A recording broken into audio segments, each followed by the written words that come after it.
ஆண்டவரின் இல்லம் தேடி வருகிறோம், ஆனந்தமாய் இறை மனிதம் ஆகிறோம். ஆண்டவரின் இல்லம் தேடி வருகிறோம், ஆனந்தமாய் இறை மனிதம் ஆகிறோம். தாயின் கருவில் நம்மை தேர்ந்த தெய்வம் அழைக்கிறார், தாயின் கருவில் நம்மை தேர்ந்த தெய்வம் அழைக்கிறார். அவரில் ஒரு குடும்பமாக கூடுவோம், வருக வருக அன்பிலே எழுக எழுக அருளிலே, ஒன்றி வாழ உள்ள உணவிலே ஒன்று கலந்திடவே ஆண்டவரின் இல்லம் தேடி வருகிறோம், ஆனந்தமாய் இறை மனிதம் ஆகிறோம்.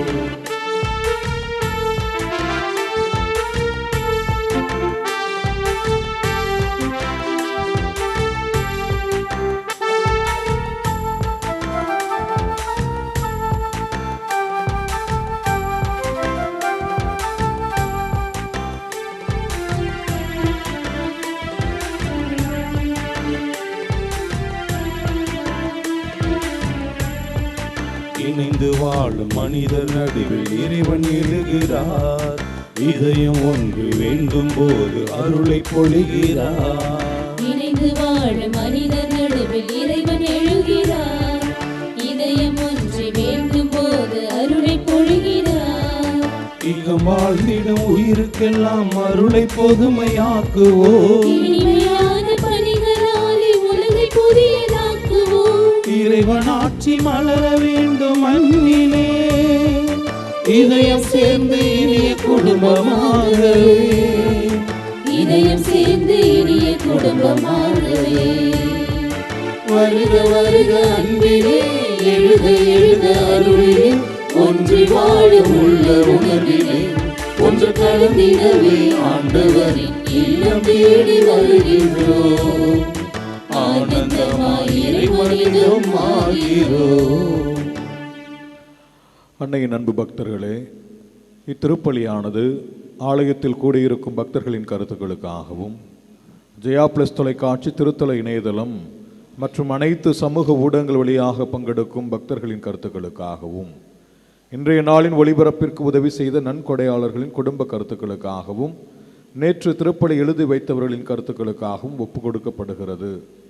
மேலும் இந்த ஒளிபரப்பை காணுகிற அனைத்து அன்னையின் பக்தர்களையும் இறைவன் நிறைவாக ஆசீர்வதிக்கவும் இத்திருப்பலியில் மன்றாடுவோம். Devotees, this mass is offered for all the faithful gathered here and those who are participating through Jaya Plus, Shrine Web TV, as well as other social media, and in a special way for all the sponsors of this live telecast mass and those who wrote their mass intentions yesterday, and all the devotees of Our Lady of Good Health, Velankanni, who are watching the same.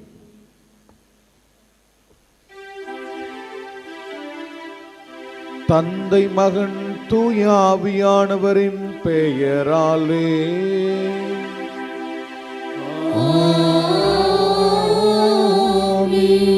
நம் ஆண்டவராகிய இயேசு கிறிஸ்துவின் அருளும் கடவுளின் அன்பும் தூய ஆவியானவரின் நட்புறவும் உங்கள் அனைவரோடும் இருப்பதாக.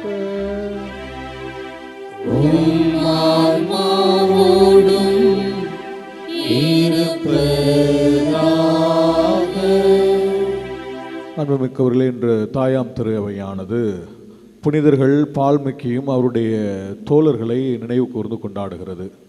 ஜப்பான் தேசத்திலே ஆண்டவர் இயேசுவுக்காக மரித்த வேத சாட்சிகள் இவர்கள் அரசனுக்கும் அங்கிருக்கிற அரசியல் அமைப்புக்கும் எதிராக ஆண்டவர் இயேசுவை பிரகடனப்படுத்துகிறார்கள், பறைசாற்றுகிறார்கள் என்று சொல்லி தலை வெட்டப்பட்டும் சிலுவையில் அறையப்பட்டும் இறந்த அன்பு சகோதரர்கள் இவர்கள்.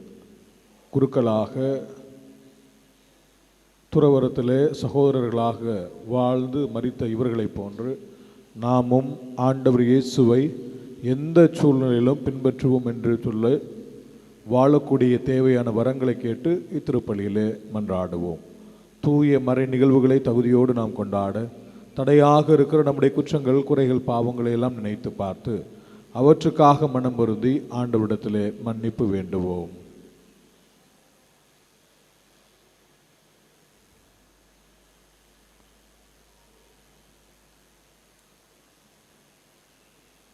எல்லாம் வல்ல இறைவனிடமும் சகோதர சகோதரிகளே, உங்களிடமும் நான் பாவியனை ஏற்றுக்கொள்கின்றேன். ஏனெனில் என் சிந்தனையாலும் சொல்லாலும் செயலாலும் கடமையில் தவறியதாலும் பாவங்கள் பல செய்தேன். என் பாவமே, என் பாவமே, என் பெரும் பாவமே. ஆகையால் எப்பொழுதும் கன்னியான புனித மரியாவையும் வானதூதர் புனிதர் அனைவரையும் சகோதர சகோதரிகளே உங்களையும் நம் இறைவனாகிய ஆண்டவரிடம் எனக்காக வேண்டிக் கொள்ள மன்றாடுகின்றேன். எல்லாம் வல்ல இறைவன் நம் மீது இரக்கம் வைத்து நம் குற்றங்கள் குறைகள் பாவங்கள் எல்லாம் மன்னித்து நம்மை முடிவில்லாத நிலை வாழ்விற்கு அழைத்துச் செல்வாராக. ஆமென்.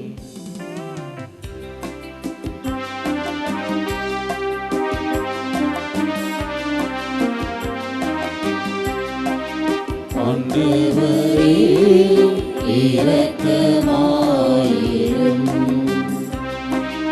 ஆண்டவரே இரக்கமாயிரும். கிறிஸ்துவே இரக்கமாயிரும். கிறிஸ்துவே இரக்கமாயிரும். ஆண்டவரே இரக்கமாயிரும். ஆண்டவரே இரக்கமாயிரும்.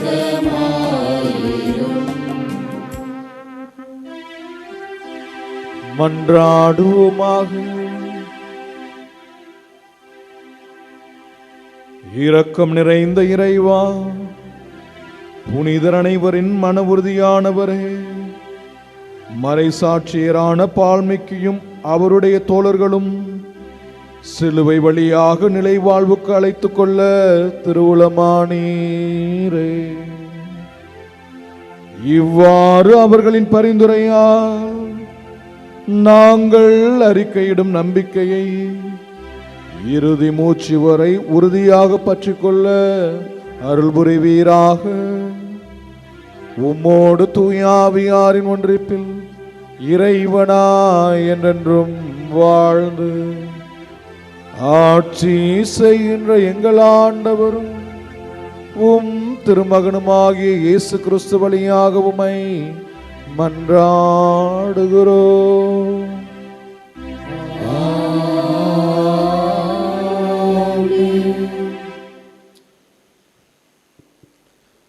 முதல் வாசகம். சீராக்கின் ஞான நூலிலிருந்து வாசகம். நல்லுறவு பலியிலிருந்து கொழுப்பு பிரிக்கப்படுவது போல் இஸ்ரேல் மக்களிடமிருந்து தாவீது தெரிந்து கொள்ள பெற்றார்.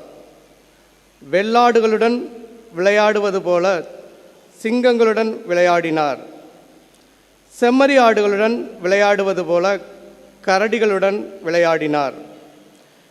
பெருமை பாராட்டிய கோலியாத்தை நோக்கி இளைஞர் தாவீது தம் கைகளை ஓங்கி கவன் கல்லை வீசிய போது ஓர் அரக்கனை கொல்லவில்லையா? அதனால் மக்களது இழிநிலையை அகற்றவில்லையா? வலிமை மிக்க மனிதனை போரில் கொன்று தம் மக்களின் வலிமையை உயர்த்த உன்னத இறைவனாகிய ஆண்டவரை அவர் துணைக்கு அழைத்தார். ஆண்டவரும் அவருடைய வலக்கைக்கு வலிமையூட்டினார். இவ்வாறு அவர் முறியடித்த 10,000 பேருக்காக மக்கள் அவரை மாட்சிமைப்படுத்தினர். ஆண்டவருடைய ஆசிகளுக்காக அவரை புகழ்ந்தனர். மாட்சியின் மணிமுடியை அவருக்கு சூட்டினர். எப்புறமும் அவர் பகைவர்களை துடைத்தளித்தார். எதிரிகளான பெலிஸ்தியரை அடக்கி ஒழித்தார். அவர்களுடைய வலிமையை அறவே நசுக்கினார். தம் எல்லா செயல்களிலும் மாட்சியை சற்றும் சொற்களால் உன்னத இறைவனாகிய ஆண்டவருக்கு நன்றி செலுத்தினார். தம் முழு உள்ளத்தோடும் புகழ்பா இசைத்தார். தம்மை படைத்தவர் மீது அன்பு செலுத்தினார். தங்களுடைய குரலால் இன்னிசை எழுப்ப பாடல்களை பலிபீடத்திற்கு முன் நிற்கச் செய்தார். திருவிழாக்களை சீரோடும் சிறப்போடும் கொண்டாடச் செய்தார். ஆண்டவருடைய திருப்பெயரை அவர்கள் புகழ்ந்து பாடுவதால் திருவிடம் வைகரையிலிருந்து எதிரொலிக்கும்படி ஆண்டு முழுவதும் காலங்களை குறித்தார்.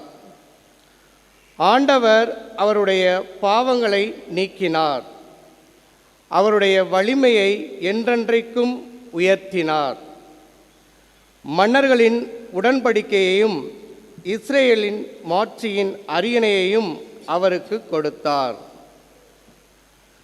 ஆண்டவரின் அருள்வாக்கு. இறைவனுக்கு நன்றி. திருப்பாடல் 18 பதிலுரை பாடல் பல்லவி. என் மீட்பராம் கடவுள் மாட்சி அடைவாராக.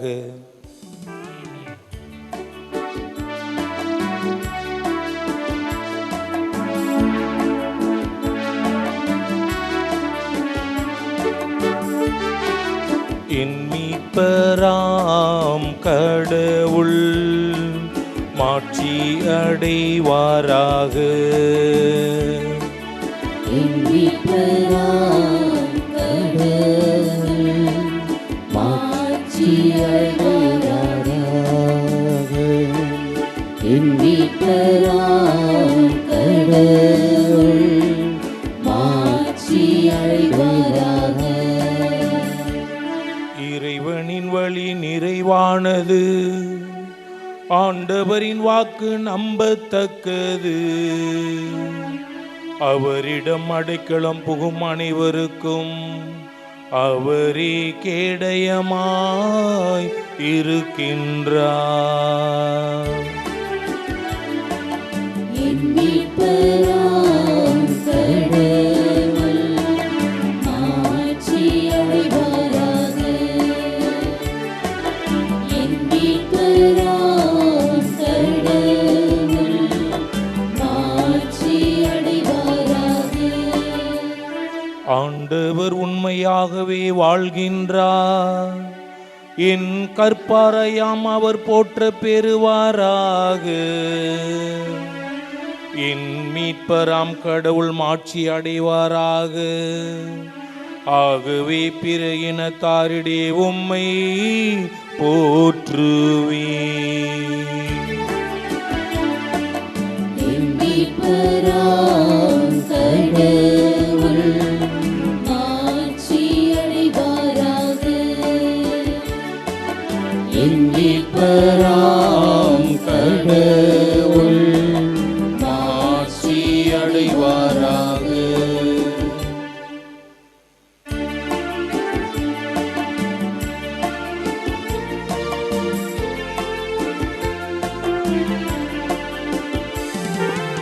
அல்லேலூயா அல்லேலூயா அல்லேலூயா அல்லேலூயா அல்லேலூயா அல்லேலூயா.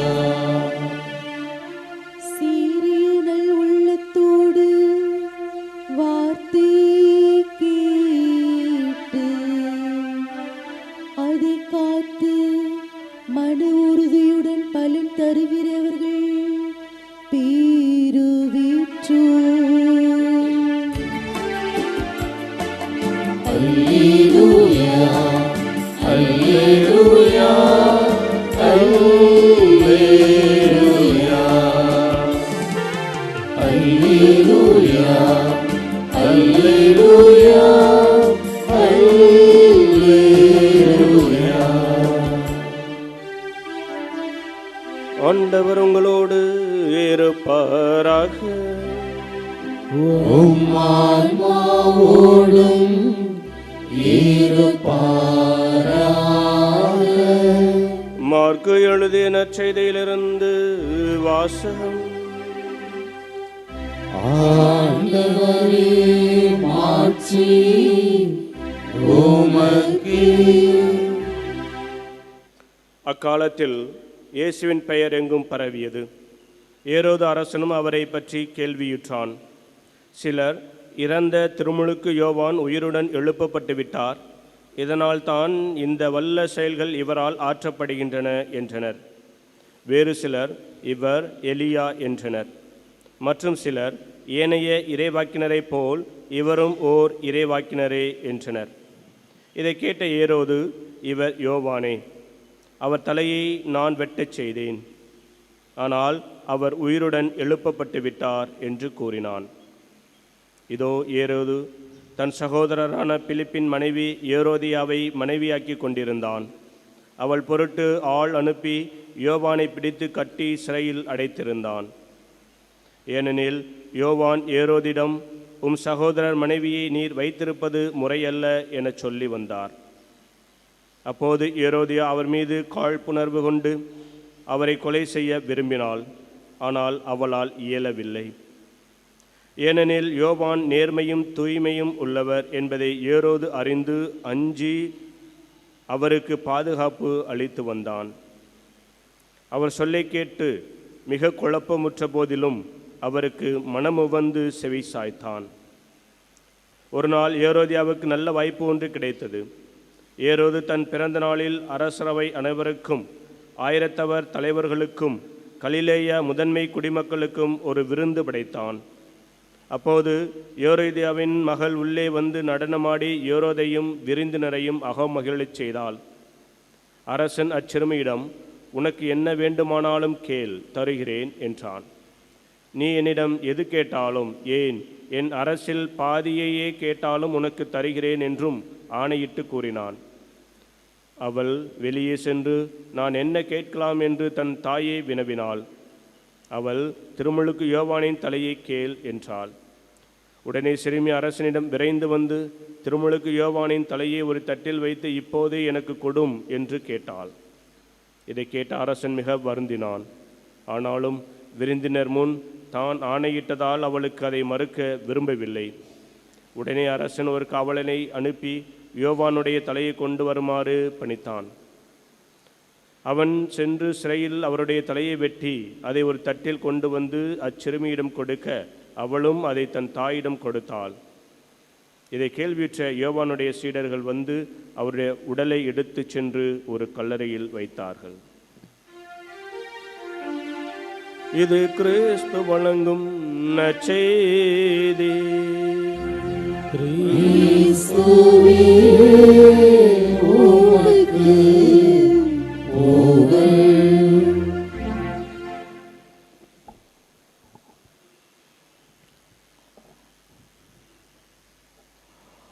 ஆண்டவர் இயேசுவுக்குள் அன்பு மிகுந்த சொந்தங்களே,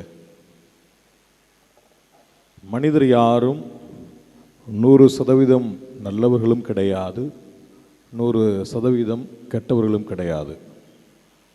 அவரவர்கள் இருக்கக்கூடிய இயல்பும் சந்தர்ப்பமும் சூழ்நிலையும் தான் ஒருவரை நல்லவராகவோ அல்லது ஒருவரை தீயவராகவோ ஏதாவது ஒரு சூழ்நிலைகளிலே மாற்றுகிறது. யாருமே எப்போதுமே நல்லவராகவும் நல்ல கெட்டவராகவும் இருந்து விடவே முடியாது. நம்ம எல்லோருக்கும் தெரிந்த ஒரு கதை தான் அது, நிகழ்வு தான் அது. குருவானவர் ஒருவர் ஒரு ஊரிலிருந்து அடுத்த ஊருக்கு கடந்து செல்லுகிறார். அப்படி போகிறப்ப இடையில் ஆறு வருகிறது. அந்த ஆற்றை கடந்து போகணும். குருவானவர் கடந்து போய்விடுகிறார். அவருடைய சீடர்கள் பின்னாடி வர்றவங்க அந்த நதியில் நிற்கக்கூடிய ஒரு பெண்ணை இந்த கரையிலேருந்து அந்த கரை கொண்டு போகணும். ஒரு சீடர் வந்து அந்த பெண்ணை தோளில் ஏற்றிட்டு போய் இறக்கி விட்டுறாரு. இப்போ பக்கத்தில் வந்த இன்னொரு சீடர் தான் கேட்குறாரு, நீ எப்படி ஒரு குருவானவருடைய சீடராக இருந்து கொண்டு இந்த பெண்ணை தூக்கிட்டு போய் அடுத்த கரையில் விடலாம் என்று சொல்லி கேள்வி. இவங்க ரெண்டு பேத்துக்கும் வாக்குவாதம் வந்துக்கிட்டே இருக்குது. இப்போ இந்த நிகழ்வானது குருவானவர்கிட்ட கொண்டு போய் நிற்குது, முத்தி போய் எங்கே தான் நிற்குது. அப்போ குருவானவர் சொன்ன ஒரு சொல் இதுதான், அவன் செய்தது ஒரு செயல், அது அதோடு முடிஞ்சிருச்சு. அவன் ஆற்ற கறந்து கரையில் இறக்கி விட்டுட்டான் அந்த பெண்ணை.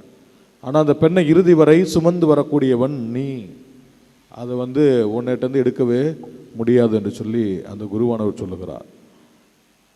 அதே போல தான் எனக்கு தெரிந்த ஒரு அருட்தந்தையிடம் பள்ளியில் வேலை பார்க்க, பள்ளியில் இப்போ வந்து இருக்கிறேன். அங்கே ஒரு தவறு நடந்துருச்சு. அந்த தவறை இவன் அப்படி செஞ்சான் ஃபாதர் அப்படி சொல்லி கொண்டு போய் அவர் வரப்போ அவர்கிட்ட பகிர்ந்து கொண்டேன். அப்போ அந்த பையனுக்கு அவர் கொடுத்த அறிவுரை இதுதான். There is a difference between committing and cultivating. ஏதாவது ஒரு பாவத்தை ஒரு நிலையில் செய்கிறது பேர் தான் கமிட். அது அதோடு முடிஞ்சிருச்சு, அது திருப்பி வாழ்க்கையில் திரும்பி வராது, அதோடு முடிஞ்சிச்சு, அப்படி தூக்கி போட்டு போயிட்டே இருக்க வேண்டியதுதான். கல்டிவேட்டிங்கிறது அந்த நினைவை அல்லது அந்த செயலை மீண்டும் மீண்டும் மீண்டும் மீண்டும் சிந்திச்சு அதில் எப்படி மன திருப்தி அடையலாம், அல்லது அந்த நிகழ்வை எப்படியெல்லாம் மனசுக்குள்ளே வச்சுக்கிட்டு அதுலேருந்து நாம் அந்த நினைவை குடிச்சே சிந்திச்சுட்டு அடுத்து எப்போ அந்த வாய்ப்பு கிடைக்க சொல்லி தேடிக்கிட்டு இருக்கலாம். அது பேர் தான் கல்டிவேட்டிங். அப்போ அந்த குருவானவர் சொல்லி கொடுத்ததும் இதுதான். அது அந்த வாழ்க்கையில் அதோட முடிஞ்சு போச்சு. ஆனால் நீ அதை மீண்டும் மீண்டும் சிந்தித்தாய் என்று சொன்னால் அது பேர் தான் உன்னுடைய வாழ்க்கையில் நீ அதை விட்டு திரும்ப முடியாத அளவுக்கு வந்துடுற அப்படின்னு சொல்லி அந்த குருவானவர் சொன்னார். எனக்கு தெரிந்த அந்த அருட்தந்தையும் சொன்னார். இயேசுவில் பிரியமானவர்களே, நமது வாழ்க்கையானது பெரிய போராட்டம். எதற்கான போராட்டம்? நல்லவங்களாக இருக்கிறதா கெட்டவங்களாக இருக்கிறதா? இதுதான் வாழ்க்கைக்கான போராட்டம். இன்று நாம் வாசிக்க கேட்ட இந்த நற்செய்தி பகுதி மிகவும் சுவாரஸ்யமான ஒரு நற்செய்தி பகுதி. இங்கே என்னன்னா, திருமுழுக்கு யோவான் அங்கே நிறுத்தப்படுகிறார், அதே நேரத்தில் அங்கே ஏரோதும் நிறுத்தப்படுகிறார். இப்போ ஏரோது எப்படிப்பட்ட மனிதன்னா, பாவம் செய்தான், அந்த செய்த பாவத்திற்காக மனம் மறந்துறான். அப்போ திருமுழுக்கு யோவான் நல்லவர் என்று தெரிந்திருந்த அவருக்கு வந்து பாதுகாப்பு அளிக்கிறான். சிறையில் இருந்தாலும் அவருக்கு பாதுகாப்பு அளிக்கிறான், அவர் சொல்கிறதெல்லாம் கேட்குறான். இப்போ இது வந்து அவன் மனம் மாறுவதற்கான ஒரு வாய்ப்பு. ஆனால் ஏரோதியால் என்ன பண்ணுறா, எப்படியாவது அவளை பழிவாங்க வேண்டும், திருமுழுக்கு யோவானை பழிவாங்க வேண்டும், அந்த எண்ணத்தை மனசுக்குள்ளே எப்போதுமே வச்சுக்கிட்டே இருக்கிறான், வஞ்சகத்தை வைத்து கொண்டே இருக்கிறார். இப்போ இது ஒரு போராட்டம். திருமுழுக்கு யோவானுடைய வாழ்க்கையை பொறுத்தளவில் இவர் ஏரோதுக்கு வந்து மிகப்பெரிய ஒரு போராட்டம். திருமுழுக்கு யோவானை எப்படி காப்பாற்றுறது, அல்லது அவர் சொல்கிறது கேட்குறதா வேண்டாமா, பெரிய போராட்டத்திலே இவர் வாழ்ந்து கொண்டிருக்கிறார். இப்போ ஏரோதியாவுக்கு வாய்ப்பு கிடைக்கிது, தலைவெட்ட செய்கிறார். நாமளும் பல்வேறு நேரங்களில் இப்படி தான் இருக்கிறோம். நல்லதை செய்கிறதா கெட்டதை செய்கிறதா? நாம் குழம்பி இருக்கிற வேலையில் நமக்கு பின்னாடி யாரோ ஒரு ஆள் வந்து நம்மளை வந்து கைட் பண்ணுவாங்க, இப்படி செய்ய இப்படி செய்ய அப்படி சொல்லி சொல்லிக் கொடுப்பாங்க. அப்படி சொல்லிக் கொடுக்குற ஆள் நல்லவங்களாக இருந்தால் பிரச்சனை இல்லை.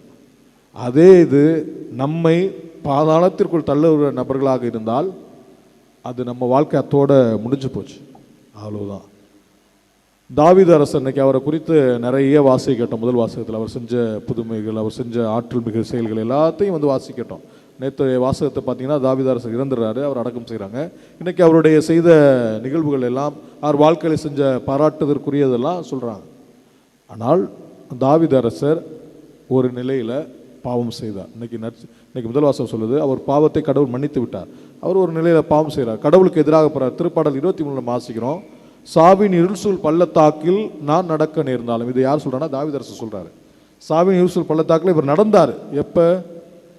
அந்த பெண்ணோடு இவர் உடலுறவு கொள்ளுகிற பொழுது, கடவுளை விட்டு விலகி போகிற போது, அது ஒரு சாவினுடைய பாதை. அந்த சாவினுடைய பாதைக்கு தாவீது அரசர் போகிறார். அப்படி போகிறப்ப மீண்டுமாக அந்த சாவினிலிருந்து வாழ்வுக்கு கடந்து வருகிறார். அது அந்த நிகழ்வு முடிஞ்சிருச்சு.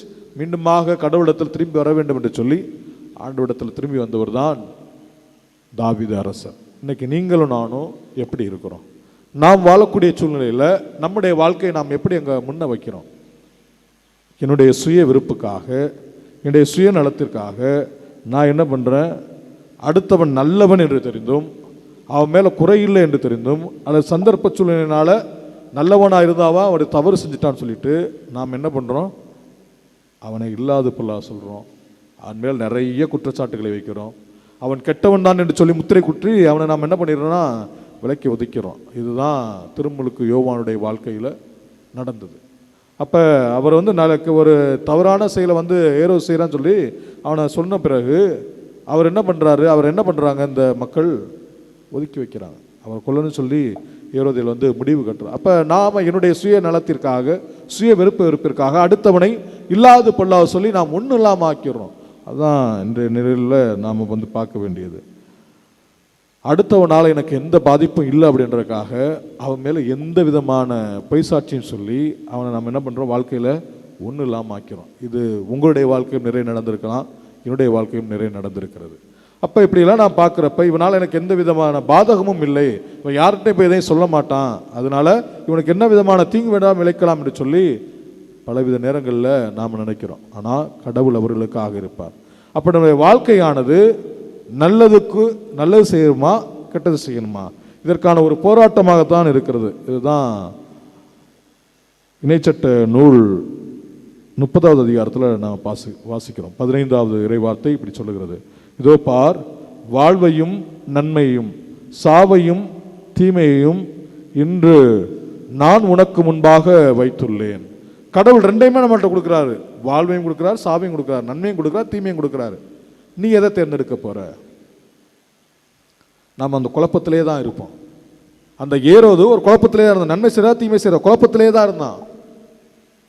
அவனுக்கு நன்மை செய்ய தெரிஞ்சிருந்தா அவன் செய்யலை. அவர் நல்லவர் தெரிஞ்சிருந்தா அவரை என்ன பண்ணலை, காப்பாற்றலை, இல்லை அவரை வாழ விடலை. அப்போ நாம் பல்வேறு நேரங்களில் இப்படி தான் இருக்கிறோம். தீயவர்களுடைய சிந்தனைகளை அல்லது தீயவர்களுடைய பேச்சை கேட்டோம் அப்படின்னா நாம் நிச்சயமாக பாவத்தில் விழுவோம். பாவத்தின் விளைவாக கடவுளை விட்டு நாம் பிரிந்து போவோம். மாறாக நல்லதையும் வாழ்வையும் தேடிக்கொள்வோம். அப்போ தான் கடவுள் நமக்கு தருகிற அந்த ஒரு வாழ்க்கையில், போராட்டமான அந்த வாழ்க்கையில், நல்லது செய்கிறதா தீயை செய்கிறதா, எல்லாரும் நல்லவங்க கிடையாது, எல்லாரும் கெட்டவங்க கிடையாது. ஆனால் நல்லதுக்கு நாம் என்ன பண்ணணும்னா நம்மையே முழுவதுமாக சாய்க்கணும். இப்போ நல்லது நம்மக்கிட்ட வரும். ஆண்டவர் இயேசு சொல்கிறார், அந்த விதைப்பெற உண்மையில் சில விதைகள் முட்செடிகளில் விழுந்தன. அது நல்லா வளரும். ஆனால் சுற்றி இருக்கிற என்ன பண்ணும், அந்த முள் நெருக்கி வளர விடாமல் செஞ்சிடும். அப்போ அதே போல் தான் நம்ம வாழ்க்கை. நாம் ஒருவேளை நம்மளை சுற்றி இருக்கிற அந்த தீமைகளை விளக்கிட்டோம் அப்படின்னா நாம் நல்ல கனி தரக்கூடிய மக்களாக இருக்க முடியும். அதான் ஆண்டவர் மீண்டும் மீண்டுமாக நமக்கு சொல்கிறார். அப்போ நம்மள்கிட்ட இருக்க தீமைகளை, நம்மளுக்கு இருக்க தேவையில்லாத எண்ணங்களை, அல்ல பிறரோட தீமை செய்கிறோடு சேர்ற அந்த ஒரு நிகழ்வுகளை நம்மள்கிட்ட விளக்குவோம். அப்போ கடவுள் உங்களுக்கும் எனக்கும் தேவையான அருளையும் ஆசியும் தரார். இறுதியாக யாக்கோப்பு எழுதிய திருமுகம் 4வது அதிகாரம் 17வது இறை வார்த்தை: நன்மை செய்ய ஒருவருக்கு தெரிந்திருந்தும் அவர் அதை செய்யாவிட்டால் அது பாவம். நமக்கு தெரியுது இது நல்லதுதான்னு தெரியுது, கெட்டது செய்யக்கூடாதுன்னு நமக்கு தெரியுது.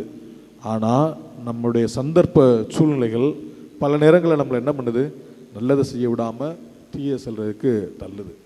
அந்த மாதிரி சூழ்நிலைகளை அல்லது அந்த மாதிரி இருக்கிற நண்பர்களோட அந்த மாதிரி இருக்கிற சூழ்நிலைகளை நாம் விளக்கிட்டு எப்போ விலகி ஓடுறோமோ, நன்மை செய்ய நாம் கற்றுக்கொள்கிறோமோ, இப்போது கடவுள் நம்மை நிறைவாக ஆசீர்வதிப்பார். இதுதான் இன்றைய நாள்லேருந்து நாம் கற்றுக்கொள்ள வேண்டிய ஒரே செயலாக இருக்கணும். இப்போ திருமுழுக்கு யோவானுடைய பார்வையிலேருந்து பார்க்குறப்ப அவருக்கு நன்மை எது என்று தெரிந்தது, தீமை எது என்று தெரிந்தது. நன்மை மட்டுமே நோக்கி அவர் போனார். அதற்கான விளைவு சாவே என்றாலும் அதை அவர் உறுதியாக ஏற்றுக்கொண்டார். நாம் அதற்காக போவோம். வாழ்ந்து காட்டிய அன்னை ஆரோக்கிய தாய் நல்லது எது என எப்போதும் தெரிந்து வைத்திருந்தார். உங்களுக்கு எது நல்லதுன்னு தெரியும், எனக்கு எது நல்லதுன்னு தெரியும். உங்களுக்கு எது கொடுத்தா சிறந்தது என்று சொல்லி அன்னை ஆரோக்கிய தாய்க்கு தெரியும். நீங்கள்லாம், நானும் நீங்களும் இந்த ஆலயத்திற்கு அதான் நம்பி வந்திருக்கிறோம். ஆரோக்கிய தாயே எங்களுக்கு வழிகாட்டு. நாங்கள் நல்லது செய்யணுமா தீயது செய்யணுமா, நல்லது எதுன்னு முதல்ல எங்களுக்கு காட்டுன்னு சொல்லி வந்திருக்கிறோம். தொடர்ந்து திருப்பலியில் மன்றாடுவோம். அன்னை ஆரோக்கிய தாய் எப்போதுமே நமக்கு நல்லது செய்ய மட்டும்தான் எப்போதும் ஆர்வமாக இருப்பார். அதற்காக பரிந்துரை செய்வார். அப்போ ஆரோக்கிய தாய் இடத்தில் நம்மை முழுவதுமாக ஒப்பு கொடுப்போம். உமது பரிந்துரை எங்களோடும் எங்கள் குடும்பத்தின் மீதும் இருப்பதாக. நாங்கள் நன்மை மட்டுமே செய்யக்கூடிய தேவையான அருளையும் ஆற்றலையும் திருமணிலிருந்து பெற்றுத்தா என்று சொல்லி ஆரோக்கிய தாய் இடத்தில் இத்திருப்பலி வழியாக தொடர்ந்து மன்றாடுவோம்.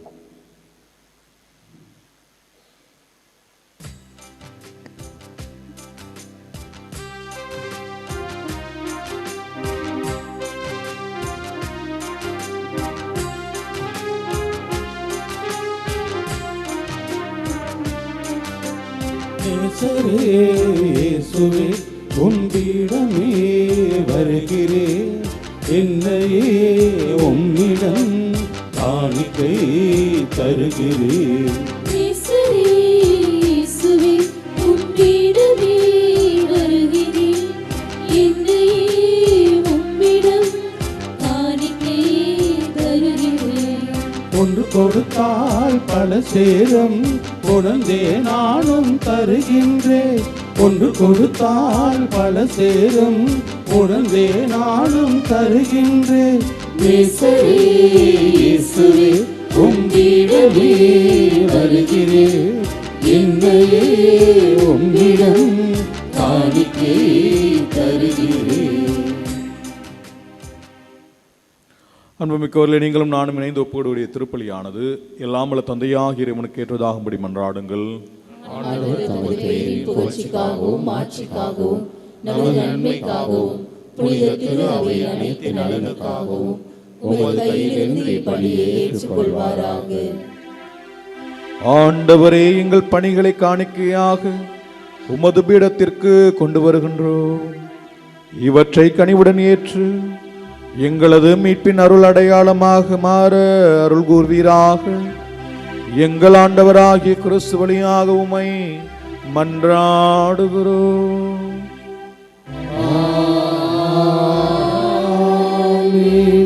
ஆண்டவர் உங்களோடு இருப்பாராக.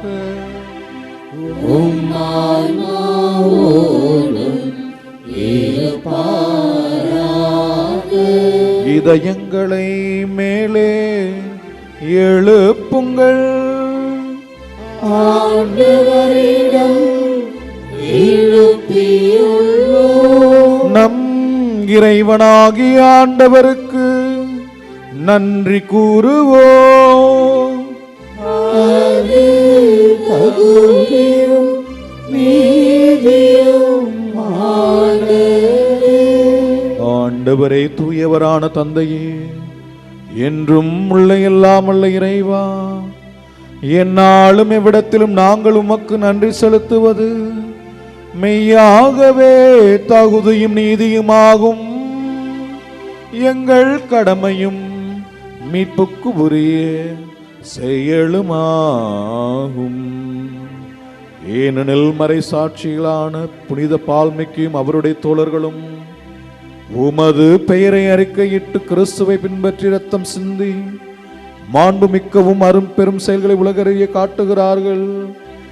இவ்வாறு நீர் எங்கள் ஆண்டவராகிய கிறிஸ்து வழியாக எங்கள் வலுவின்மையில் உமது வல்லமை சிறந்தோங்க செய்து வலுவற்றவர்களை உமது ஆற்றல் மிகு சாட்சிகளாய் திகழ செய்கின்றீர். ஆகவே ஆற்றல் மிகுந்த விண்ணவரோடு சேர்ந்து நாங்களும் இம்மண்ணுலகில் இடையறாது உமது மாட்சியை கொண்டாடி முடிவின்றி ஆர்ப்பரித்து அக்களிப்பதாவது: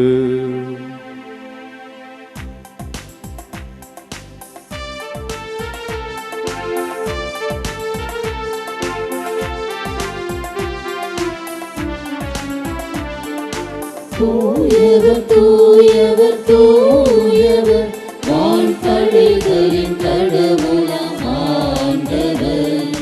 விண்ணகமும் மண்ணகமும் உமது மாட்சியால் நிறைந்துள்ளன. உன்னதங்களிலே ஓசன்னா, உன்னதங்களிலே ஓசன்னா. ஆண்டவர் பேரால் வருகிறவர் ஆசீர் பெற்றவர். உன்னதங்களிலே ஓசன்னா, உன்னதங்களிலே ஓசன்னா.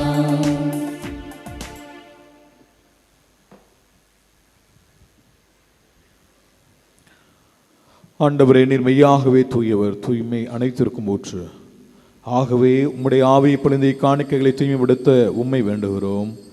இவ்வாறு எங்கள் ஆண்டவர் இயேசு கிறிஸ்துவின் உடலும் இரத்தமுமாக எங்களுக்கு மாறுவனவாக. அவர் பாடுபட உளம் கனிந்து தம்மை கையளித்த போது அப்பத்தை எடுத்து உமக்கு நன்றி செலுத்தி ஆசி வழங்கி அதை பிட்டு தம் சீடர்களுக்கு அளித்து அவர் கூறியதாவது: அனைவரும் இதிலிருந்து பெற்று உண்ணுங்கள், ஏனெனில் இது உங்களுக்காக கையளிக்கப்படும் என் உடல்.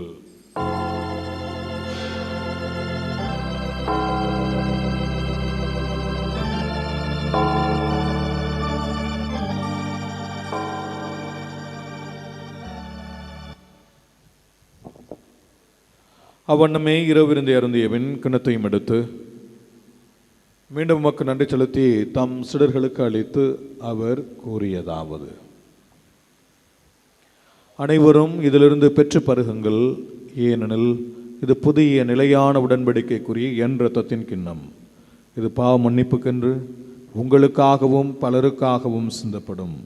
இதை என் நினைவாக செய்யுங்கள்.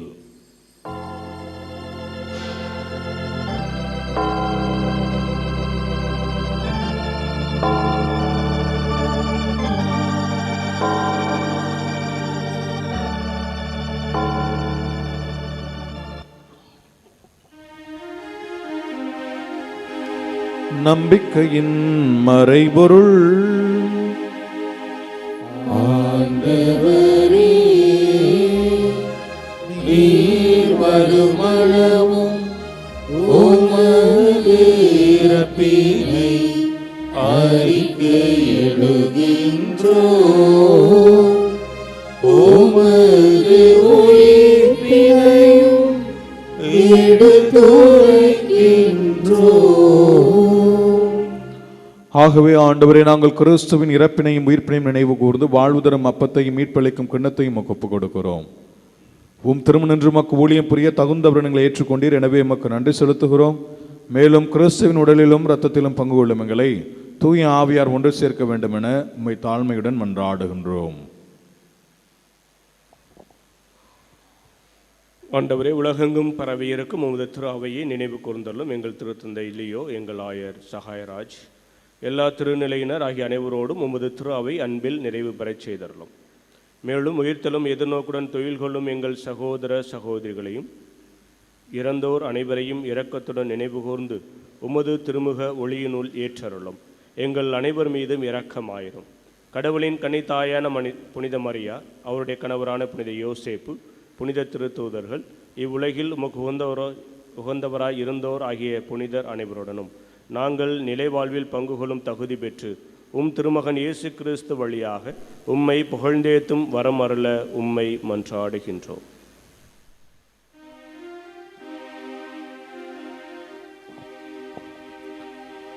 இவர் வழியாக இவரோடு இவரில் எல்லாம் வல்ல இறைவனாகிய தந்தையே, தூயாவியாரின் ஒன்றிப்பில் எல்லா புகழும் மாட்சியும் என்றென்றும் உமக்கு உரியதே.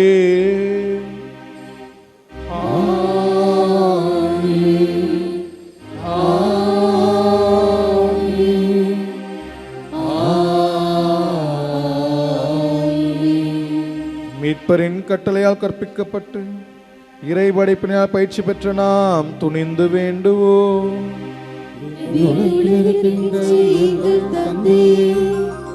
உமது பெயர் தூயது என போற்றப் பெறுக. உமது ஆட்சி வருக. உமது திருவுளம் விண்ணுலகில் நிறைவேறுவது போல மண்ணுலகிலும் நிறைவேறுக.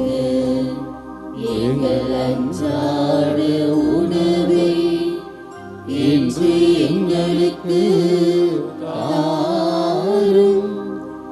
எங்களுக்கு எதிராக குற்றம் செய்வோரை நாங்கள் மன்னிப்பது போல எங்கள் குற்றங்களை மன்னியும். எங்களை சோதனைக்கு உட்படுத்தாதேயும், தீமையிலிருந்து எங்களை விடுவித்தருளும். ஆண்டவரே, தீமை அனைத்திலும் இருந்தும் எங்களை விடுவித்து எங்கள் வாழ்நாளில் அமைதியை கனிவுடன் அருள உம்மை மன்றாடுகிறோம். உமது இரக்கத்தின் உதவியினால் நாங்கள் பாவத்திலிருந்து எப்பொழுதும் விடுதலை பெற்று யாதொரு கலக்கமின்றி நலமாயிருப்போமாக. நாங்கள் எதிர்நோக்கி இருக்கும் பேரின்பத்திற்காகவும் எம் மீட்பராகிய இயேசு கிறிஸ்துவின் வருகைக்காகவும் காத்திருக்கின்றோம். ஆண்டவரே இயேசு கிறிஸ்துவே, அமைதியை உங்களுக்கு விட்டுச் செல்கிறேன், என் அமைதியை உங்களுக்கு அளிக்கிறேன் என்று உம் திருத்தூதர்களுக்கு மொழிந்தீரே. எங்கள் குற்றங்கள், குறைகள், பாவங்கள், பலகீனங்களை எல்லாம் பாராமல் உமது திரு அவையின் நம்பிக்கையை மட்டுமே கண்ணோக்கி உமது திருவுளத்திற்கு ஏற்ப அதற்கு அமைதியையும் ஒற்றுமையும் அளித்தருள்வீராக. என்றென்றும் வாழ்ந்து ஆட்சி செய்கின்றவர் நீரே. ஆண்டவருடைய அமைதி உங்களோடு என்றும் இருப்பதாக. ஒருவருக்கொருவர் அமைதியை பகிர்ந்து மகிழ்வோம். உலகின் பாவங்களை போக்கும் இறைவனின் செம்மறியே, எங்கள் மேல் இரக்கமாயிரும். உலகின் பாவங்களை போக்கும் இறைவனின் செம்மறியே, எங்கள் மேல் இரக்கமாயிரும். உலகின் பாவங்களை போக்கும் இறைவனின் செம்மறியே, எங்களுக்கு அமைதியை அளித்தருளும்.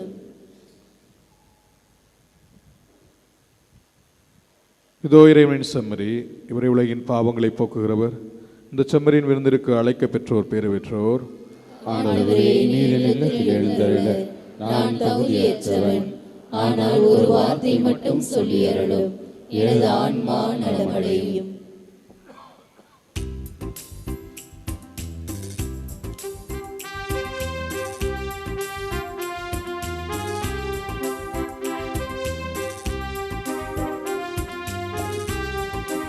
எந்த நெஞ்சில் வாழும் என் இயேசுவே, சொந்தம் நீயே என்றும் என் நாதனே. எந்த நெஞ்சில் வாழும் என் இயேசுவே, சொந்தம் நீயே என்றும் என் நாதனே.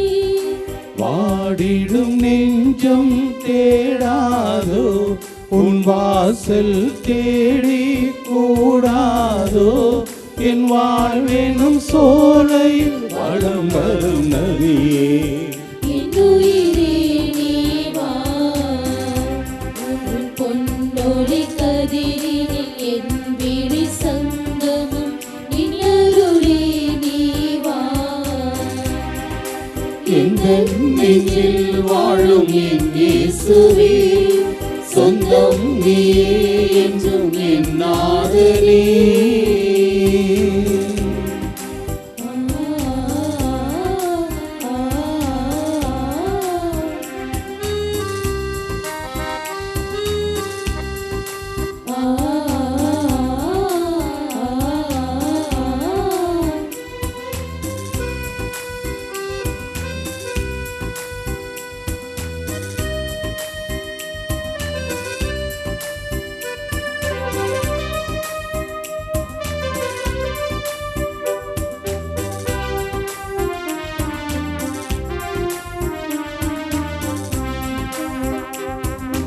உயிர் மூச்சு நீயே, உனை நானும் மறவே, உன்னோடு உறவாட தினம் தேடினே.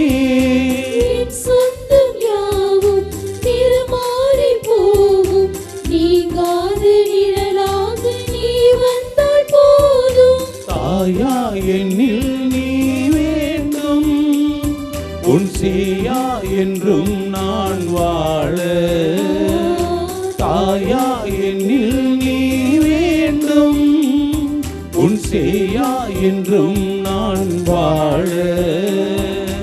உள்ள கோவிலில் உந்தன் தரிசனம் தான்பே, நீ வான்பே. தான்பே நீ வான்பே.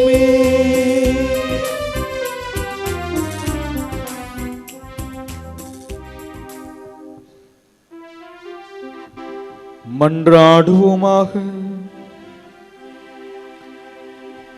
ஆண்டவரை மீட்பளிக்கும் கொடையால் வலுவூற்ற பெற்ற நாங்கள் உம்மை வேண்டுகின்றோம். அதனால் முடிவில்லா மீட்பின் இந்த உதவியினால் உண்மையான நம்பிக்கை என்றும் வளர்ச்சியுற செய்தருள்வீராக. எங்கள் ஆண்டவராகிய கிறிஸ்து வழியாக உம்மை மன்றாடுகிறோம்.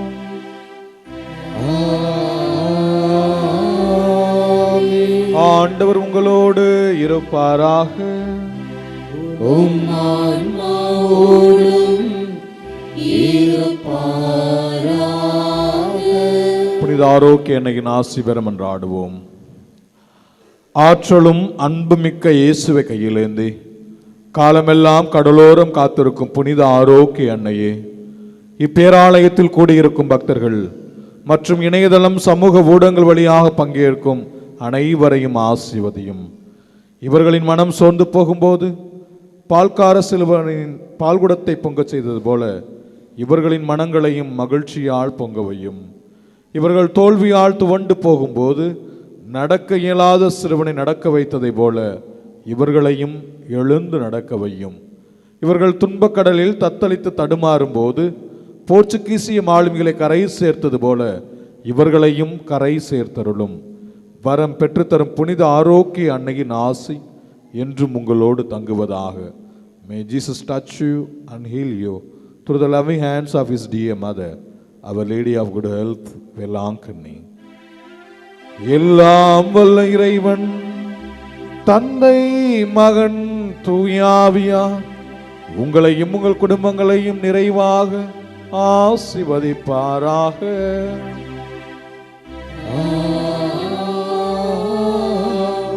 புனித ஆரோக்கிய அன்னையின் பரிந்துரைகள் என்றும் வாழ சென்று வாருங்கள். திருப்பலி நிறைவேறிற்று.